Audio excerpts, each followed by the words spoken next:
नमस्कार दोस्तों, आप सब कैसे हैं? आशा करती हूँ आप सब स्वस्थ होंगे, मस्त होंगे और मेरी कहानियों का आनंद ले रहे होंगे। हाँ, तो दोस्तों, जैसा आपने भाग एक में जाना कि हाथी दादा को तो मास्टर तोते की बात समझ में आई नहीं और वे वहां से मुंह बनाकर चले गए।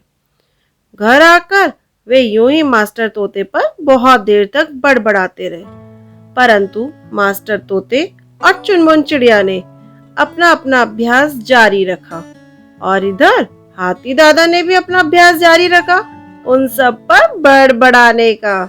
इसी प्रकार समय बीतता रहा। कुछ दिनों के पश्चात जब लॉकडाउन में थोड़ी सी ढील हुई तो वह अपने घर का राशन लेने के लिए बाजार जाने लगे, परंतु हाथी दादा से मोटापे के कारण चलते नहीं बन रहा था और वे सड़क पर ऐसे चल रहे थे जैसे बस अब गिरे एक लुढ़क पुढ़क गेंद की तरह। जैसे तैसे वह बाजार पहुंचे, सामान खरीदा और जब वापस आने लगे तो वही हुआ कि वे सड़क पर गिर गए और सारा सामान फैल गया। तब उनकी मदद मास्टर तोते और चुनमुन चिड़िया ने की। हाथी दादा को बहुत शर्म आ रही थी अपने ऊपर और उन्हें समझ भी आ रहा था कि दोनों ठीक ही कह रहे थे कि हमें अपना अभ्यास करते रहना चाहिए। बड़ी मुश्किल से संभलते संभलते वे घर आ गए।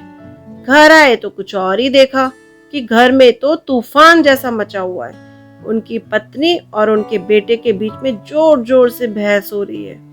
उन्होंने घर में घुसते ही उनसे पूछा, क्या हो गया भाई, ऐसा बवाल क्यों मचाया हुआ है दोनों माँ बेटों ने? तब उनकी पत्नी ने कहा, देखो जी, हमारे छोटू गोलू के स्कूल से संदेश आया है और इनके स्कूल खुलने वाले हैं, परीक्षाएं स्कूल में ही देनी होंगी।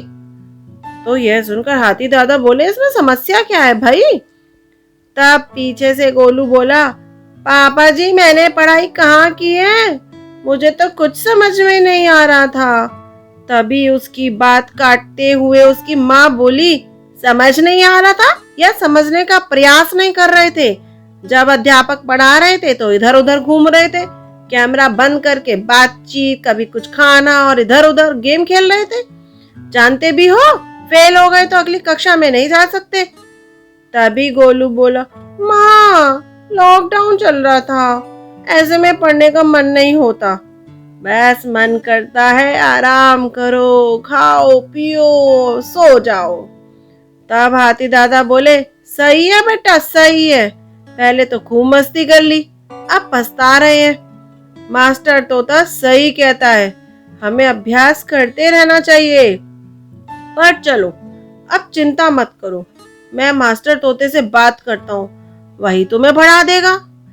तब भी उन्हें अपने पहले वाली घटना याद आ गई कि कैसे वे मास्टर तोते की बात पर मुंह बनाकर निकल पड़े थे और आज उसी की जरूरत पड़ रही है।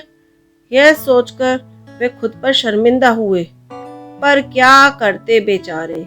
बेटे की खातिर गए मास्टर तोते के पास और बोले, मास्टर तोते, तुमने बिल्कुल सही कहा था, अब से मैं भी आलस नहीं करूंगा, प्रतिदिन अभ्यास करता रहूंगा, समय पर सारे कार्य भी करूंगा, घर पर भी अपने बच्चों को पढ़ने के लिए कहूंगा, मुझे क्षमा कर दो मास्टर जी। बोले, हाथी दादा, आपको माफी मांगने की कोई आवश्यकता नहीं है, जो बीत गया सो गया, अब आप आगे की समस्या को सुलझा सकते हैं, अब आप आगे ध्यान देना।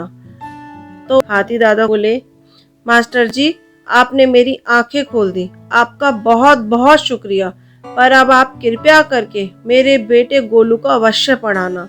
यह सुनकर मास्टर तोता बोला, जी हाथी दादा, आप बिल्कुल चिंता ना करें, मैं अवश्य गोलू को पढ़ाऊंगा और यदि वह नहीं पढ़ेगा तो उसके कान खींचकर पढ़ाऊंगा, आप चिंता मत कीजिए।